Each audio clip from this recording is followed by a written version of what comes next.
Good morning for teleSUR. I'm Cody Weddle in Caracas, Venezuela. U.S. President Barack Obama will address the nation on Wednesday to announce new measures against the self-declared Islamic State. A senior official says the president will announce expanding airstrikes into Syria. The U.S. is already attacking the group in Iraq. Obama says he would not need approval from Congress to expand the offensive. Russian Foreign Minister Sergei Lavrov warned Tuesday that the U.S. may use the opportunity to weaken the Syrian government by targeting government troops.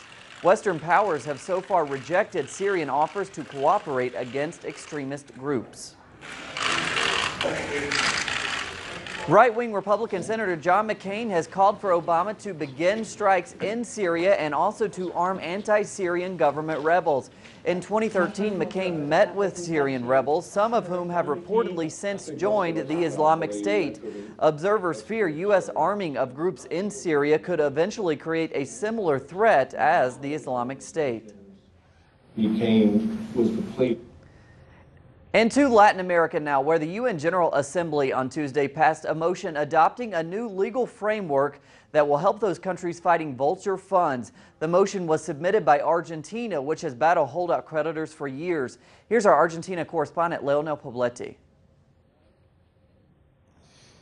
The new regulatory framework on debt restructuring proposed by Argentina and supported by the G77 plus China has been approved by the UN's General Assembly in New York. 124 votes in favour, 11 against and 41 abstentions. Now, very much a historic day after 40 years of the US and the G7 nations turning a blind eye on vulture funds.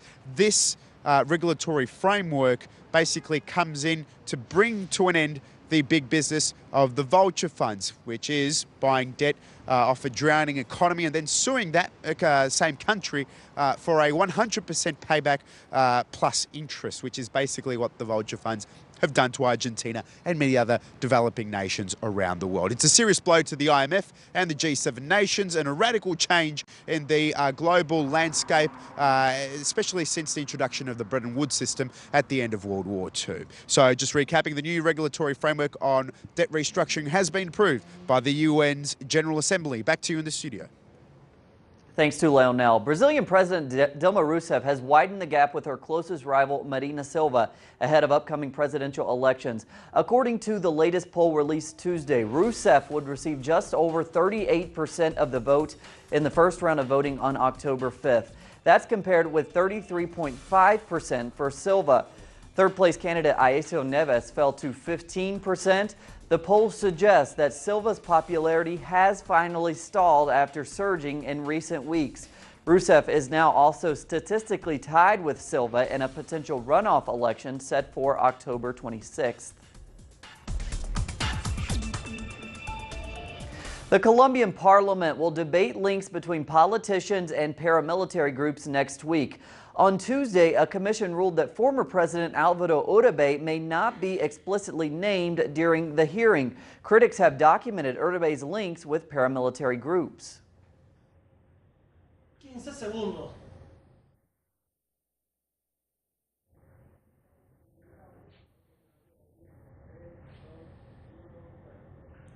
Moving on, Ukrainian President Petro Poroshenko says he will propose a new law granting autonomy for rebel-held areas within a united Ukraine.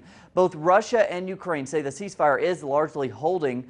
Russian Foreign Minister Sergei Lavrov says he hopes talks over the East's future will reach a conclusion. As for talks on the status of Southeast Ukraine, steps in that direction are written down in the protocol signed in Minsk. We are hoping that these talks will start quickly. We will carefully monitor the situation. We are not interested in anyone or anything trying to scuttle the implementation of the Minsk agreements. The UN and the Palestinian government on Tuesday requested $550 million for the victims of the Israeli assault on Gaza. Officials followed their request by saying that no amount of money could bring justice for Palestinians. Humanitarian assistance is not the solution and will be insufficient for Gaza to move forward. A number of other critical developments must take place, including maintenance of the ceasefire, a lifting of the blockade, and ultimately, and not far off, a political solution. The Libyan parliament has been forced to move to a Greek ship in the Mediterranean to escape the country's spiraling violence. This is the latest sign of Libya's descent into chaos since NATO-backed militias ousted former leader Gaddafi in 2011. The parliamentarians will also live on the ferry after fleeing their homes. The Libyan state has become largely powerless as militias seize control of the capital and the country's second largest city of Benghazi.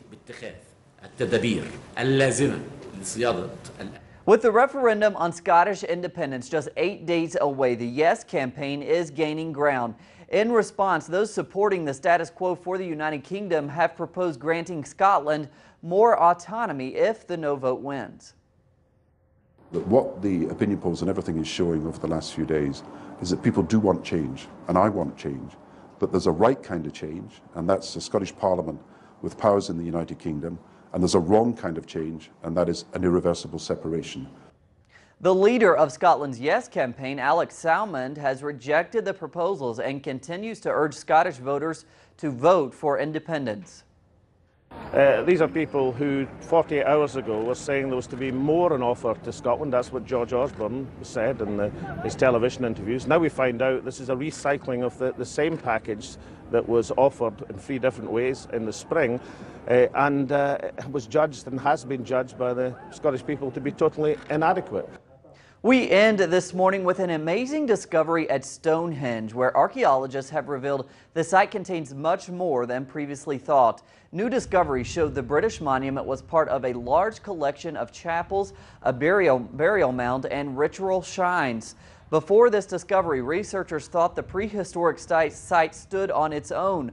The new discoveries are thought to date back as far as 3000 BC.